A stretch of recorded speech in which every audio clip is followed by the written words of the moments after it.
రేవంత్ రెడ్డి పరిపాలన విధానం మీకు ఎట్లా అనిపిస్తుంది? మంచిగుంది. పోయిన ప్రభుత్వం కంటే పోయిన ప్రభుత్వం కంటే ఈ ప్రభుత్వం మంచిగుంది. అంటే పోయిన ప్రభుత్వంలో మీకు రైతు బంధు, రైతు భరోసా, రైతు బీమా రైతుల కోసం ఇచ్చిండు. మరి ఈ ప్రభుత్వంలో ఏమి ఇచ్చిండు? అన్ని ఇస్తుండే కూడా ఆయన ఏమి ఇచ్చిండు, ఉన్నోళ్ళకి ఇచ్చిండు, లేని వాళ్ళకి ఏమి ఇవ్వలేదు. మరి ఈయన ఏమి ఇస్తుండు?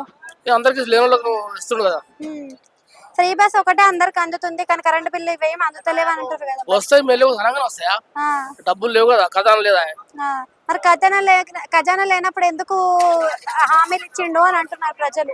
ఆయన కూడా ఇచ్చిన హామీలు, కేసీఆర్ కూడా ఇచ్చిన హామీలు. కేసీఆర్ అందరు ఇస్తారు హామీలు, గెలవడానికి ఎవరైనా ఇస్తారు, తప్పేముంది? కేసీఆర్ ఉన్నప్పుడు డెవలప్మెంట్ కనిపించింది, ఐటీ రంగాలు వచ్చినాయి, ఆఫీసులు తీసుకొచ్చిండు, కంపెనీలు తీసుకొచ్చిండు కదా. అంతకుముందు లేవా? అంతకుముందు ఉన్నాయి, అంతకుముందు ఉన్నాయి. ఉన్నాయా లేవు? అంతకుముందు కన్నా వాళ్ళు వచ్చినాక ఇంకెక్కువ చేసిండ్రు. చంద్రబాబు నాయుడు ఉన్నాయి, రాజశేఖర్ ఉన్నాయి, అందరూ ఉన్నాయి. కొత్తగా తెచ్చింది ఏం లేదు. కాంగ్రెస్ ప్రభుత్వంలో మరి ఏమైనా కొత్తగా తెస్తాడంటావా? తెస్తాడు, కంపల్సరీ తెస్తాడు.